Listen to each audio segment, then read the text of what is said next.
ভ্রমণ পিপাসু মানুষের অন্যতম পছন্দের ডেস্টিনেশন হিসেবেই পরিচিত শুশুনিয়া পাহাড়।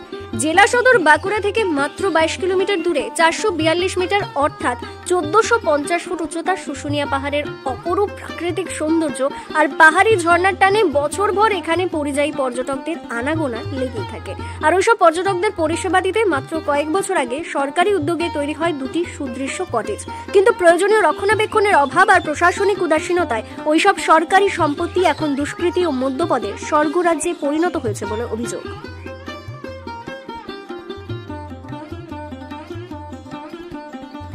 দুই কটেজের চারদিকে ঝোপঝাড়ে ভর্তি, সঙ্গে মেঝে থেকে ছাদ সর্বত্র ছড়িয়ে রয়েছে খালি মদের বোতল সহ অন্যান্য সামগ্রী।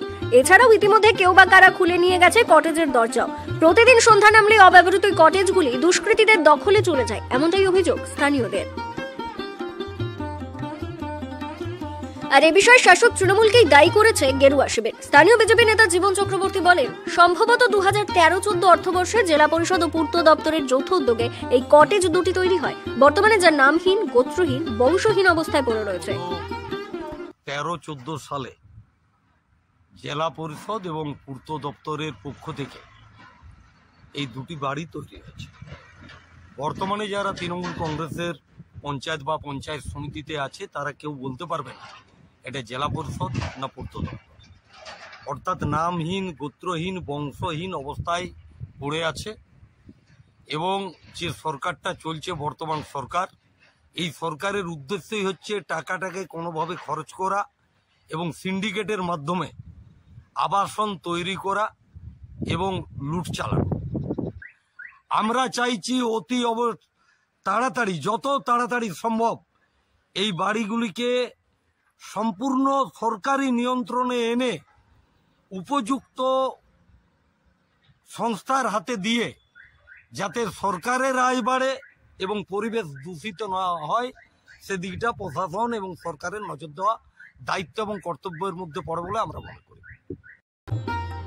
স্থানীয় বাসিন্দা গৌতম বসু বলেন, দীর্ঘদিন ধরে তো এই বাড়ি দুটো এরকমই পড়ে আছে।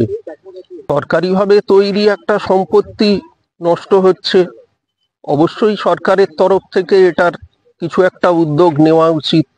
বিভিন্ন জায়গা থেকে পর্যটকরা আসেন, তাদের জন্য সরকারি আবাসস্থল হিসেবে এটা ব্যবহার করা যেতে পারে। সারিয়ে পড়ে থেকে কিছু কিছু জিনিস তো এর চুরিও হয়ে যাচ্ছে, সঠিকভাবে সংরক্ষণ করা হচ্ছে না। তো যে কোনো জায়গায় ফাঁকা পড়ে থাকলে সেই সম্ভাবনা থাকেই। এখানেও রাত্রের দিকে নিশ্চয়ই, রোজ না হলেও কোনো দিন অবশ্যই সেই সব হচ্ছে। ফাঁকা থাকলে সে হবেই। হ্যাঁ, যে কোনো একটা কাজে লাগানো হোক। বাঁকুড়া জেলা পরিষদের পূর্ত কর্মাধ্যক্ষ অর্চিতা বিদকে এই বিষয়ে প্রশ্ন করা হলে তিনি বলেন, আপনাদের কাছে এই বিষয়টি জানা, দ্রুততার সঙ্গে এই বিষয়ে প্রয়োজনীয় ব্যবস্থা নেওয়া হবে। আপনাদের মাধ্যমে খবর পেলাম, আমরা যত দ্রুত সম্ভব জেলা পরিষদ থেকে যেভাবে ব্যবস্থা নেওয়া দরকার আমরা ব্যবস্থা নিচ্ছি, এবং তার সঙ্গে যদি কোনো অসামাজিক কাজ করবার ওখানে চলছে তাহলে আমরা লোকাল থানাকেও জানাচ্ছি যাতে সেখানে একটু নজরদারি চালায়। কখনোই এটা কাম্য নয়, এবং আমরা জেলা পরিষদের তরফ থেকে যত দ্রুত সম্ভব সেগুলোর খতিয়ে দেখে ব্যবস্থা গ্রহণ করব। দেখুন, আমার তো জানা নেই, কারণ আমরা তো এই 6 মাস আমাদের বোর্ড তৈরি হয়েছে, তো কিছু কিছু ব্যাপার উঠে আসছে লোকালের তরফ থেকে, যখন আসছে সেটা আমরা খতিয়ে দেখে প্রয়োজনীয় ব্যবস্থা গ্রহণ করছি। এটাও যখন আমরা খবর পেয়েছি আমরা বসে আলোচনা করে ব্যবস্থা গ্রহণ করব। জেলা পরিষদের পূর্ত কর্মাধ্যক্ষ অর্চিতা বিদ সংবাদ মাধ্যমের কাছে প্রয়োজনীয় পদক্ষেপ নেওয়ার প্রতিশ্রুতি দিয়েছেন। এই খবরে খুশি শুশুনিয়ার মানুষ। এখন কবে সেই প্রতিশ্রুতি পূরণ হয় সেদিকেই তাকিয়ে সংশ্লিষ্ট সকলে। ব্যুরো রিপোর্ট, দক্ষিণ বাঁকুড়া দর্পণ, শুশুনিয়া।